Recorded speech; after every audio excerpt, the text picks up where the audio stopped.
ہم جا رہے تھے سفر میں، ایک ڈاکٹر صاحب آئے، کہنے لگے مجھے معلوم ہوا کہ آپ افریقہ جا رہے ہیں، دیکھیے یہ 4-5 قسم کی دوائیں یہ ساتھ رکھ لیجیے۔ کیوں؟ کہنے لگے وہاں افریقہ میں یہ بیماری ہے، افریقہ میں یہ بیماری ہے، آپ یہ دوا اپنے ساتھ رکھ لیں۔ میں نے کہا اللہ اکبر، میں نے اللہ سے پہلے ہی طے کر لیا کہ میں بیمار ہوں گا۔ کتنی بڑی بدگمانی اللہ کے ساتھ۔ بیماری آوے تو پہلے عمل کو مقدم کرو، سنت علاج کرنا سنت ہے، ہاں علاج کرنا سنت ہے، علاج کرنا سنت ہے، پھر تم علاج بھی کر لو، اس امید پر نہیں کہ اس دوا سے ہوگا، اس امید پر کہ اللہ تعالیٰ نے دوائیں بھی اس امتحان کے لیے بنائی ہیں کہ دوا پہلے کرتا ہے یا دعا پہلے کرتا ہے۔ دوا بھی اس امتحان کے لیے بنائی ہے کہ دعا پہلے کرتا ہے یا دوا پہلے کرتا ہے، اور دعا عبادت کے ساتھ جڑی ہوئی ہے۔ معلوم ہوا کہ دعا اور عبادت دوا سے پہلے ہیں۔ اگر دوائیں اللہ نہ بناتے، اللہ اگر دوائیں نہ بناتے تو لوگ دعا ہی کرتے صرف۔ اسے کیسے معلوم ہوتا کہ یہ دوا کو چھوڑ کر دعا کر رہے یا دوا نہ ہونے کی وجہ سے دعا کر رہے؟ اب دعا کرتے بھی ہیں تو یہ دعا کرتے ہیں اے اللہ میری دوا مل جائے۔ ایک دوا ایک اسٹور پر نہ ملی، دعا کرے گا اے اللہ دوسری اسٹور پر مل جائے۔ اس نے اللہ تعالیٰ کی قدرت کو صحت دینے کے لیے دوا کے ساتھ دوا پر موقوف کر دیا ہے۔ یہ اللہ سے صحت لے ہی نہیں سکتا، میں تو یہ کہہ رہا تھا کہ لوگ اللہ اکبر بیماری کی امید اور بیماری کے انتظار اور بیماری کے آنے سے پہلے بیماری کا انتظام بیماری کے آنے سے پہلے کرتے ہیں۔ فلاں موسم میں بخار ہوگا، ایسے بیچارے احمق ڈاکٹر جاؤ گے تو یہ کہیں گے گھبرانے کی بات نہیں، موسمی بخار ہے۔ ارے موسم سے بخار کیا تعلق؟ موسم سے بخار کا کیا تعلق؟ بخار سے موسم کا۔ کل ایک صاحب کہنے لگے احتیاط کرنا، کہنے لگے موسم بدل رہا ہے۔ میں نے کہا موسم بدل رہا، اللہ نہیں بدل رہے۔ کون بدل رہا؟ موسم بدل رہا، اللہ نہیں بدل رہے، اللہ وہی ہیں۔ دیکھو تو صحیح، ڈاکٹر کہتے ہیں گھبراؤ مت، موسمی بخار ہے۔ اچھا بھائی اگر موسم کا بخار ہے تو سب کو کیوں نہیں ہے؟ اگر بخار موسم کا ہے تو سب کو کیوں نہیں ہے؟ موسم کا بخار سب کو کیوں نہیں ہے؟ کسی کو ہے کسی کو نہیں ہے، حالانکہ موسم میں تو موسم تو سب پر آ رہا ہے، سردی کا، گرمی کا، بارش کا، دھوپ کا، موسم سب پر آ رہا، سب کیوں نہیں بیمار ہیں؟ معلوم ہوتا ہے بیماریوں کو بھی موسم سے جوڑ دیا گیا ہے، بیماریوں کو بھی موسم سے جوڑ دیا گیا۔ اونٹوں میں خارش پھیل گئی، صحابی نے آ کر عرض کیا کہ یا رسول اللہ اونٹوں میں خارش پھیل گئی ہے۔ آپ نے سوال کیا، اور یہ سوال حالات لینے کے لیے نہیں تھا، یہ سوال صحابی کے ایمان کے امتحان لینے کے لیے تھا۔ اس لیے کہ نبی کے لیے مناسب نہیں ہے کہ وہ کسی بات کے پیش آنے کو مخلوق میں تلاش کرے، کسی چیز کے پیش آنے کو مخلوق میں تلاش کرے، یہ نبی کے لیے مناسب نہیں ہے۔ نبی کے لیے مناسب نہیں ہے کہ وہ کسی بات کے پیش آنے کی وجہ مخلوق میں تلاش کریں۔ آپ کے سوال کا مقصد یہ ہرگز نہیں تھا کہ اونٹوں میں خارش پھیلنے کی کیا وجہ ہوئی، آپ کا سوال کا مقصد صحابی کے ایمان کا امتحان لینا تھا کہ دیکھوں تو صحیح اب تک ایمان کی کوشش سے ایمان کہاں تک بنا۔ تو آپ نے فرمایا کہ یہ بتاؤ اونٹوں میں خارش کیسے پھیلی؟ کیا جواب دیتے ہیں؟ آیو کہتے ہیں کہ اللہ کے حکم سے ہوئی، یا یوں کہتے ہیں کہ اونٹوں سے اونٹوں میں خارش پھیل گئی؟ صحابی نے کہا کہ جی ایک اونٹ کو ہوئی تھی پہلے، ایک کو ہوئی تھی پھر سب کو ہو گئی۔ یہاں سے اس کفر کو توڑا، یہاں سے اس کفر کو توڑا کہ اللہ کا حکم ہر ایک کے لیے براہ راست آتا ہے۔ یہ نہیں کہ ایک اونٹ کو خارش ہوئی تھی تو دوسرے کو بھی ہو گئی، پھر تیسرے کو ہو گئی، پھر جو ان کے ساتھ رہتے ان کو بھی ہو گئی۔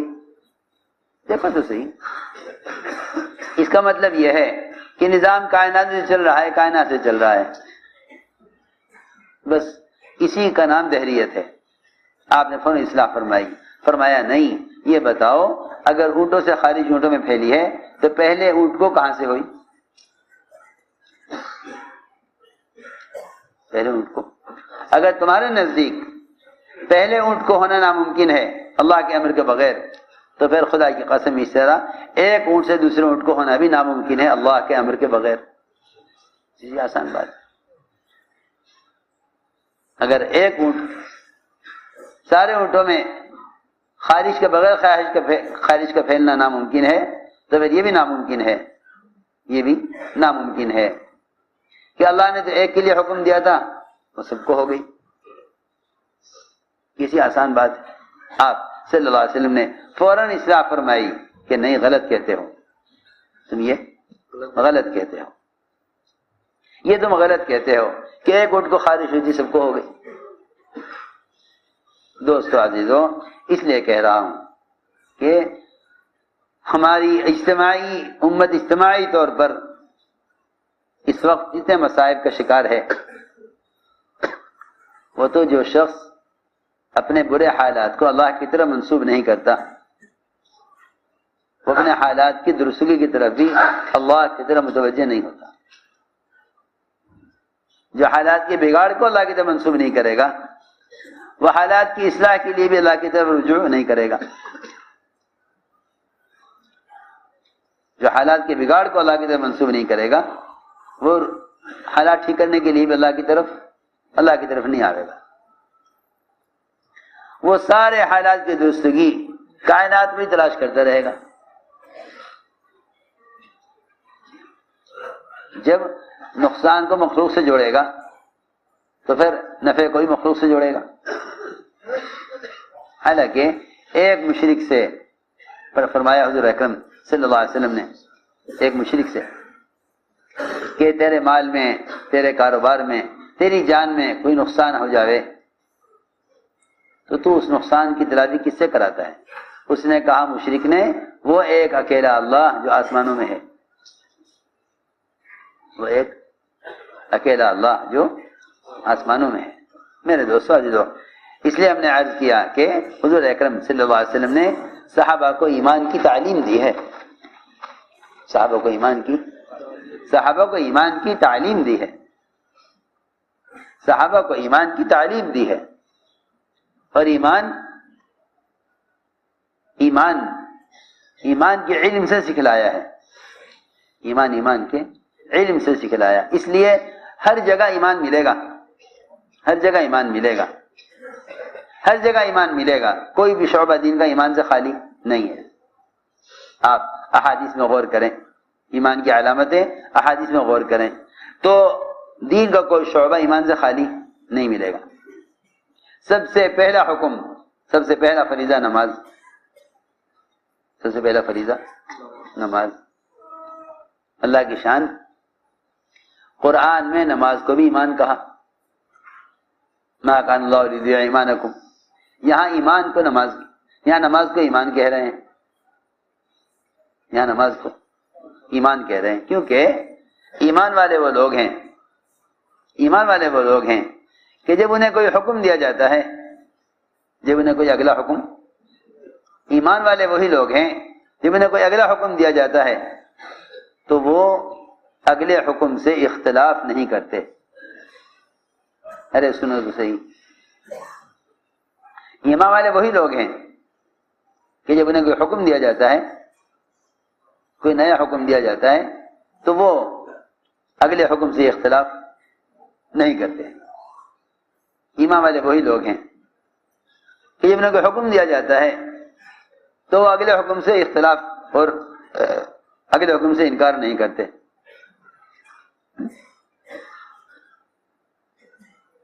اور بے عقل احمق قسم کے لوگ وہ ہیں کہ جب انہیں کوئی حکم دیا جاتا ہے تو وہ اگلے حکم سے اختلاف کرتے ہیں. اب سنو دھیان سے. اللہ تعالی اپنے احکام وقفے سے وقت پر تھوڑی تھوڑی مدت میں اس لیے لاتے ہیں تاکہ وہ ایمان والوں کا امتحان لیں اور منافقین اور دلوں میں خیانت رکھنے والے ایسے لوگوں کی اللہ تعالیٰ چھٹائی کرتے رہیں. سنو غور سے توجہ سے بات.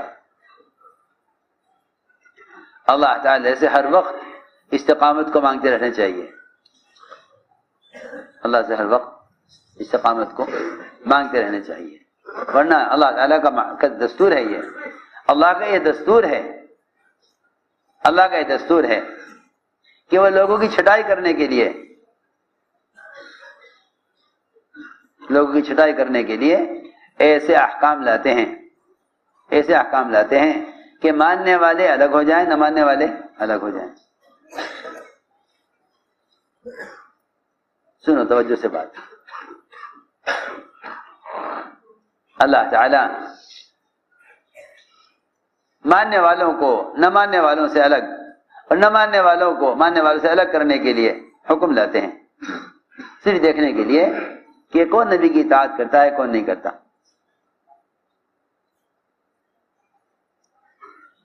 حضور اکرم صلی اللہ علیہ وسلم مدینہ منورہ ہجرت کرنے کے بعد 17 مہینے تک آپ نماز پڑھتے رہے بیت المقدس کی طرف. اس کے بعد ہجرت کے بعد مدینہ پہنچنے کے بعد 17 مہینے تک قبلہ بیت المقدس رہا. قبلہ بیت المقدس رہا. قبلہ بیت المقدس رہا 17 مہینے تک.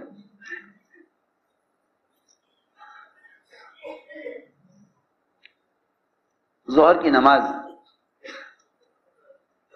ہو رہی تھی مسجدوں میں الگ الگ. 9 مسجدیں تھیں مسجد نبوی میں, اور بھی مسجدیں مسجد نبوی کے علاوہ بن گئی تھیں محلوں میں. ظہر کے وہاں میں حکم آ گیا کہ آپ رخ کر لیجئے بیت المقدس سے بیت اللہ کی طرف. حکم آ گیا فوراً, رخ کر لیجئے بیت المقدس سے بیت اللہ کی طرف. قبلہ بدل دیا. ریکنسٹرکشن آف امہ تو جیسے ہی قبلہ بدلا صحابہ کرام فوراً بیت المقدس سے بیت اللہ کی طرف پھر گئے. بیت المقدس سے بیت اللہ کی طرف پھر گئے. اب اعتراض کرنے والے منافقین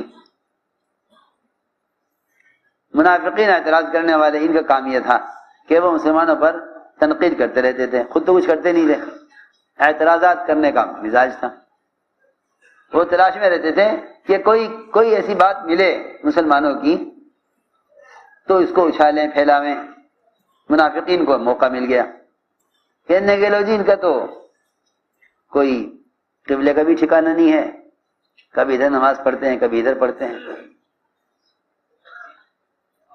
منافقین تو اعتراض کر کے محروم ہو گئے. اس لیے کہ بات ہمیشہ یاد رکھنا, تنقید کرنے والا محروم ہو جاتا ہے. تنقید کرنے والا محروم ہو جاتا ہے. ہمارے ایسا کا ملفوظ ہے کہ ناقد محروم ہوتا ہے, تنقید کرنے والا محروم. سب سے بڑا بے عقل بے وقوف ہے کہ جو آدمی قرآن اور حدیث کی سچی باتوں کا کھل کر انکار کر بیٹھے. اس سے بڑا احمق اور بے عقل کوئی نہیں ہوتا. جو چیزیں قرآن میں احادیث میں واضح ہیں ان کا آدمی انکار کر دے تو وہ بعض مرتبہ انکار کر دیتے ہیں لوگ اپنے تجربات، اپنے معمول کی وجہ سے کہ معمول یہ تھا مگر اب یہ ہونے لگا ہے، اب یہ ہونے لگا ہے، بجائے اس کے کہ آ کر بیٹھو، پوچھو کہ اب کیا حکم ہے اور اب کیا کرنا ہے۔ آدمی اعتراض اور تنقید کر کے عمل کے دائرے سے نکل جاتا ہے۔ سمجھ میں آ رہی بات؟ عمل کے دائرے سے نکل جاتا ہے، عمل کے دائرے سے نکل جاتا ہے، اور بعض مرتبہ آدمی کا تنقید کرنا اسے حق کے انکار تک پہنچا دیتا ہے۔ یہ بہت ڈرنے کی بات ہے۔ تو چنانچہ منافقین نے اعتراض کیا، منافقین نے اعتراض کیا کہ بھئی انہوں نے قبلہ کیوں بدل دیا؟ اور یہود نے اعتراض کیا، یہودیوں نے کہا کہ یہ کیا کیا انہوں نے، ہمارے قبلے کی طرف نماز پڑھتے تھے، انہوں نے ہمارا قبلہ چھوڑ دیا۔ ارے سنو تو صحیح، یہ باتیں سمجھنا بہت ضروری ہے جو میں کہہ رہا ہوں۔ باتیں سمجھنا بہت ضروری ہے، کیونکہ جب سب ایک رخ پر نماز پڑھ رہے تھے، کیونکہ یہود بیت المقدس کو اپنا قبلہ کہتے تھے، یہود بیت المقدس کو اپنا قبلہ کہتے تھے، ہمارا قبلہ ہے، اور اس بات سے مطمئن تھے کہ محمد صلی اللہ علیہ وسلم ہمارے قبلے کی طرف منہ کر کے نماز پڑھتے ہیں۔ تو ایک اللہ معاف فرمائے، بعض مرتبہ دین کے شعبے یا دین کے مراکز کو لوگ اپنی ذاتی چیز سمجھ بیٹھتے ہیں۔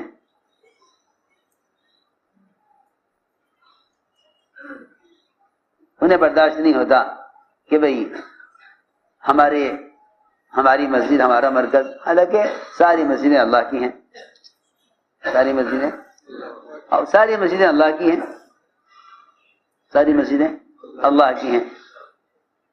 جب آپ نے رخ بدلا بیت المقدس سے بیت اللہ کی طرف تو یہودیوں کو اشکال ہوا، یہودیوں کو اشکال ہوا کہ انہوں نے قبلہ کیوں بدل دیا۔ تیسرے صبح احمق وہ کفار، انہیں امید ہو گئی، انہوں نے کہا اچھا اب محمد صلی اللہ علیہ وسلم ہمارے قبلے کی طرف آ رہے ہیں۔ یہ کفار کہتے تھے کہ بیت اللہ ہمارا قبلہ ہے اور بیت المقدس یہودیوں کا قبلہ ہے۔ یہودی تو یوں معترض کہ ہمارا قبلہ چھوڑ دیا، اور کفار یوں خوش ہو گئے کہ اب یہ ہمارے قبلے کی طرف آ گئے۔ ارے سنو تو صحیح، کیسا عجیب قصہ ہے۔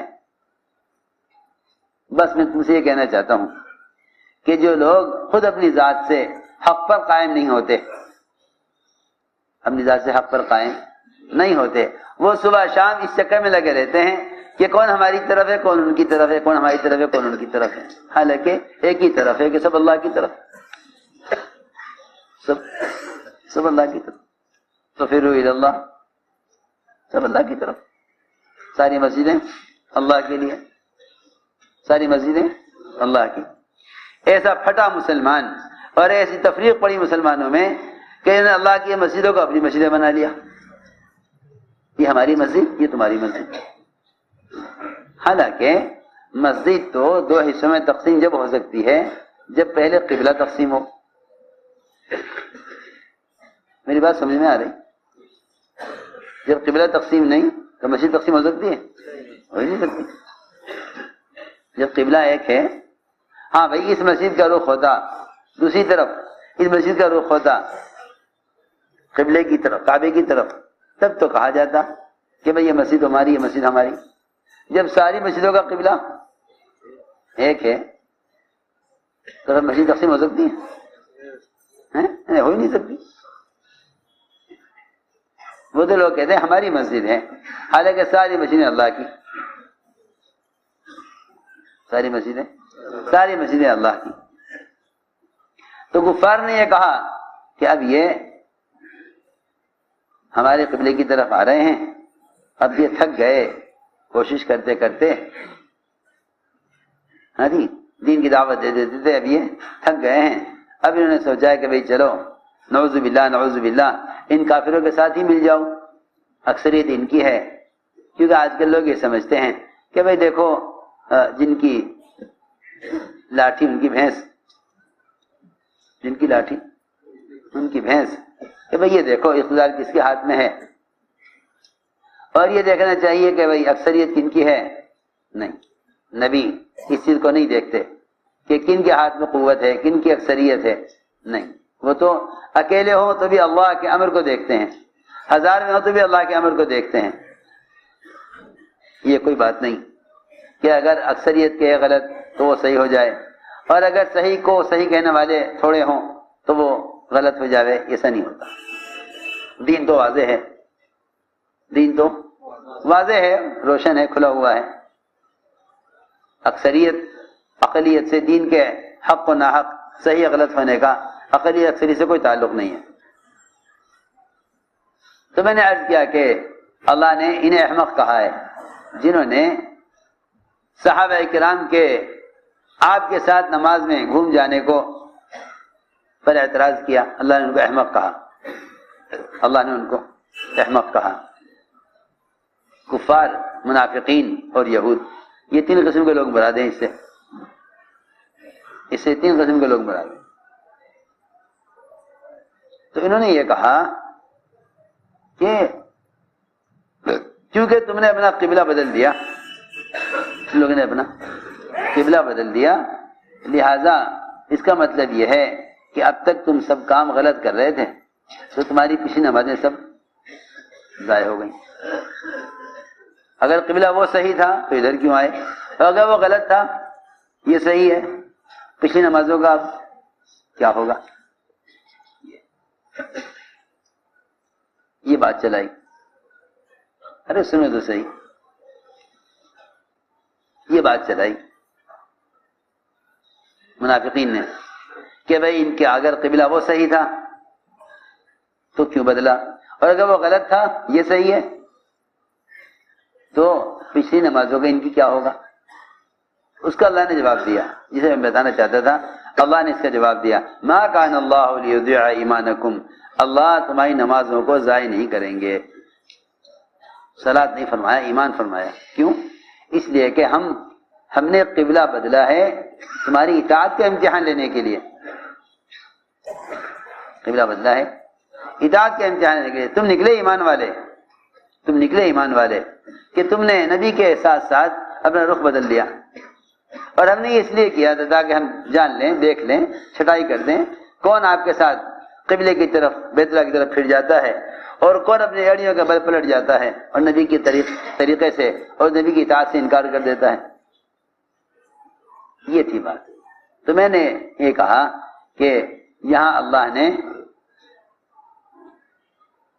کلمے کو ایمان کہا،